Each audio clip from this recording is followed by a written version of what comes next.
Alright, here we go. Part 56. Ash and Tryndamere. Even though I believe it was already covered.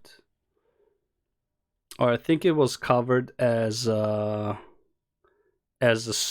zone story. I think it's which one is it? Wasn't it? I think it was here, right? What's going on in League? Somewhere there. Either way, yeah. Alright, part 56. Ash and Tryndamere. Gentlemen, back to another Lore of League of Legends episode. As promised, I'm now going to be focusing on the frostbitten lands of Freljord and its champions. Oh, okay. I'm going to start with perhaps the two most important figures in Freljord, the Queen and the King. Ash, the Frost Archer, and Tryndamere, the Barbarian King. Enjoy.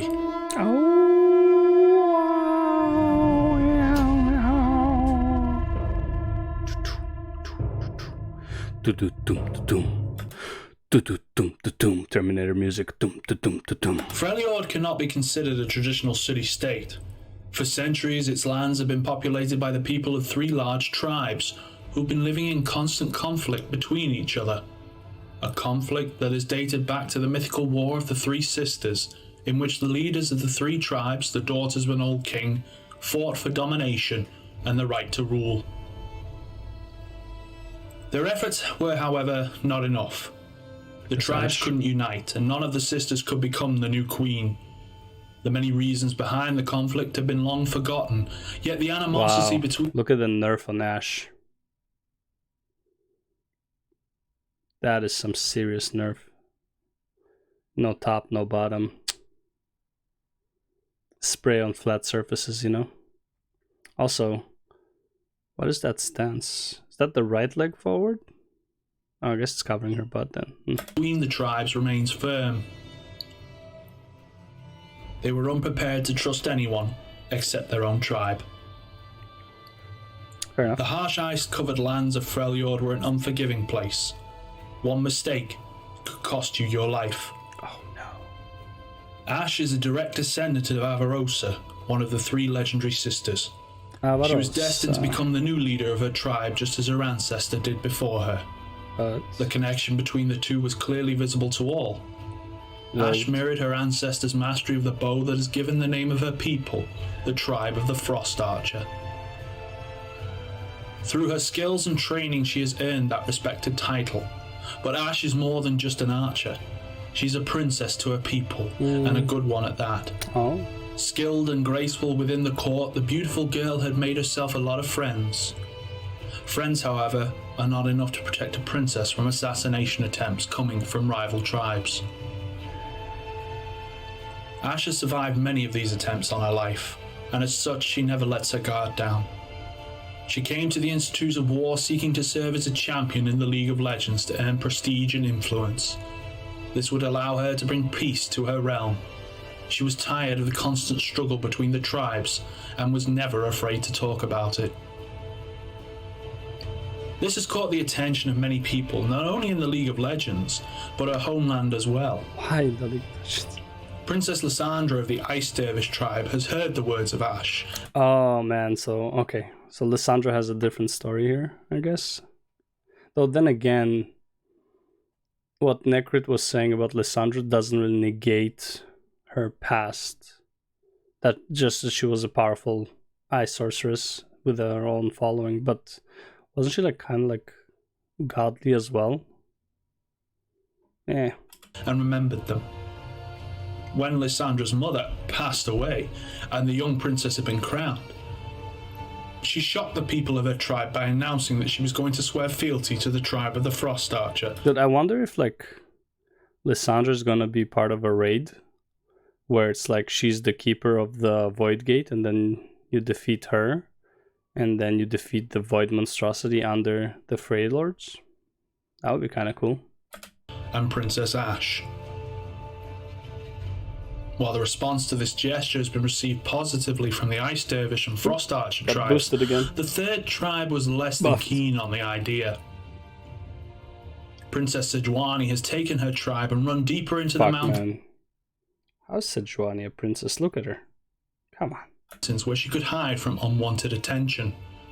A new nation had been born, and Ash swore she would do everything she had to in order to provide safety and wealth to her people. Cooperating with Princess Lysandra, they come up with a plan to guarantee their safety and relinquish the temper of Sejuani. Like, what kind of a childhood did you have that you don't get along with your sister? Did you just live in different places? Like, I get it. That's like, okay, fine. You couldn't create one kingdom with the three tribes. I get it, but it's like, at least an alliance. There's no reason for them to fight, really, right? They're all technically the same people. It's like, whatever. So you divide into three parties. So that's fine. But like, I don't see a reason for them to fight. It's not like they're trying to take each other's territories at any point in this part of the story. So Tryndamere never had a homeland. He was not born in any of the city-states. So how is he King Tryndamere? He was the child of a nomad tribe of barbarians, wild, untamed lands were their own, and simple tents were their only shelter. But no one wanted to change it. They were free and unconstrained from social expectations. They could do whatever they wanted to and follow their hearts wherever they led them. Their lives were never very easy. Look at those traps, but none of the tribesmen would change it for anything else.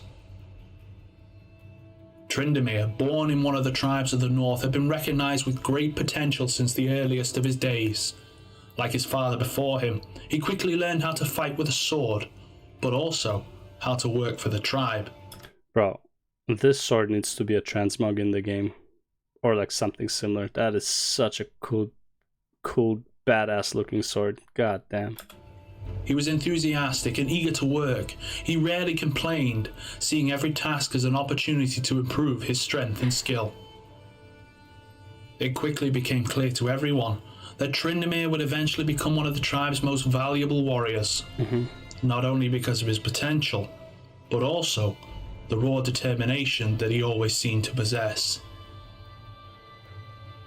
But when the tribe had been travelling somewhere between the Howling Marsh and the mountains, they encountered a group of men all wearing black garments decorated with terrifying visages of beast skulls. At first they were reluctant to approach, but the men didn't seem eager to move away from the barbarian horde. These are the Ursoc followers? One of the elders approached the men in black, only to be slaughtered on the spot. God damn. The assassins in black had used the element of surprise they had and began to murder everyone they could reach. Showing no sign of mercy, they began cutting open the throats of warriors, children, women alike. Yeah. There was no holding back for them. Just a few had survived, Tryndamere amongst them. He had hidden underneath the corpses of his own parents until the fight had ended, and swore eternal vengeance on those who took his people. He realized he wasn't good enough to prove anything, and would just have been slain, as was the rest of his tribe. Potential doesn't mean shit if you're dead. He needed training, and he wanted it to be the best he could find. He began traveling from one barbarian tribe to another, willingly serving under all the greatest chieftains. He wanted nothing in return, other than their teachings on how to become a true barbarian warrior. The years passed, and Tryndamere had forged himself. It's like those people who like go to like rich entrepreneurs and be like, I don't want you to pay me money, I just want you to teach me how you do what you do. Right? Which I guess maybe used to work, I don't know, a mentor. Himself from a boy into a real man, one that was unafraid of pain or blood. He's accepted them and welcomed them as friends. But that's not all he's gained in the years of travelling through the various tribes. He gained friends along the way and earned their respect through his displays of determination. Eventually, the old great chieftains had started to grow weak. They could no longer lead their tribes as well as they used to. They had their sons, but the tribes were not ruled by sons. Strength was always regarded more than the blood flowing through your veins. Honestly, that is how I think it should be. I hate the monarchy system where it's like, you know, which is like it passed on by bloodline, because it doesn't make a lot of sense, right? So for example, how did one become king? If you're you know, in a tribe, whatever, and it's like how did kingdoms come to be? Usually, you know, you conquer territory as the tribe, whatever, and it's like the greatest warrior, the greatest leader in battle would become the ruler, the king, whatever. his son is not necessarily going to be as powerful or whatever. If anything, the son would more than likely not be. However, let's say first generation he would still be the greatest warrior, right? But he doesn't go through the tribulations, the battles that his father went through, right? And then it's like his son becomes more spoiled, and then this son becomes more spoiled, and then that son becomes more spoiled, and eventually the son becomes so spoiled he becomes corrupt. And that's how like kingdoms have very corrupt rulers at some point, where it's like they didn't earn the right to rule. It's just it was given to them, so they're spoiled and they abuse the power. Meanwhile, if you have monarchies where it's like the king chose who would be the next ruler based on the reasons that he became ruler, that would make more sense. But again, when you take human emotion into it, it's like obviously you would want your son to be the ruler, right? It just makes sense. Like I want my son to live in like an easier life kind of thing, right? But the easy life spoils them. So for example, like if I ever have a kid, which doubt it would ever happen because I can't hold a relationship for more than a week, it's like if that happens, it's like, and let's say it like this: if I'm a millionaire, which I'm probably never going to happen too, because I don't have the ambition, right? I would not give shit to my son. I would give him experiences as much as I can, but I would not give him items, right? Like if I want him to be good at computers, for example, I will give him a computer, but I want to like learn programming and stuff like that. He can have video games as well, right? I think video games teach you a lot of things, as well as communicating with other people. It's another good way of getting stories, but like I wouldn't want him to like play some like brainless shit, right? It's like I want him to like struggle as well, right? And it's like as many experiences in the real world as possible, right? Go to like business meets and like read about interesting research. Mostly I would say probably about human body, because I feel like understanding the machine that you're operating throughout your life is probably one of the most valuable skills a person can have. But like, yeah, I would not want my son to have an extremely easy life, because, you know, he would become corrupt. It's like, it's too spoiled, right? And that's why you see all these like millionaire kids who are just like spending $20,000 a week like fucking idiots, because they don't understand money at all, right? It's like if I had a kid, he would work for his fucking achievements. He would, you know, I would help out, sure, but like I wouldn't like, and by help out I mean like maybe 10%, right?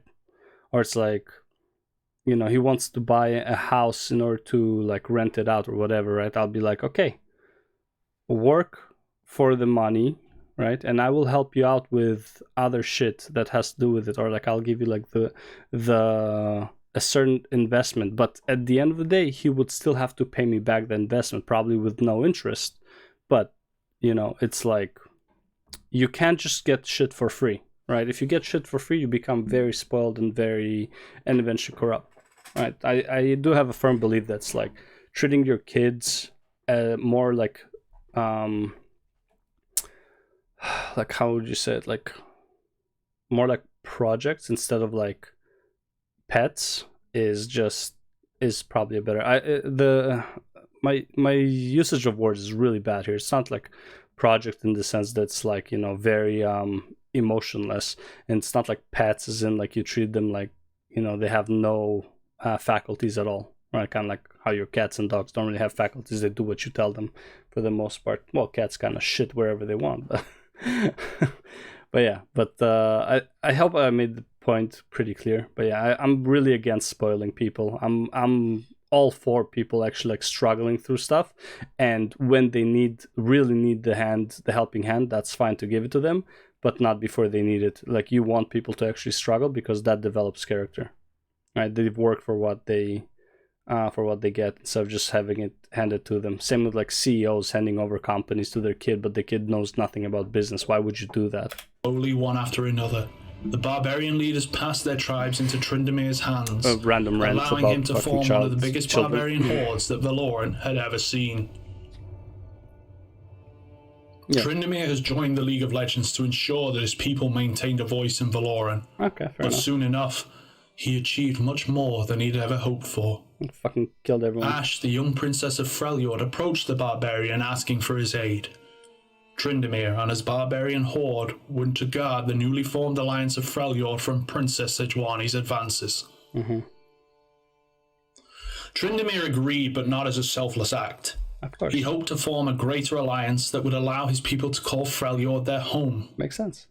With the joint forces of two tribes. Well, he's smarter than he's given credits for. You'd think he's just like a brainless barbarian, like, out, or don't die, out.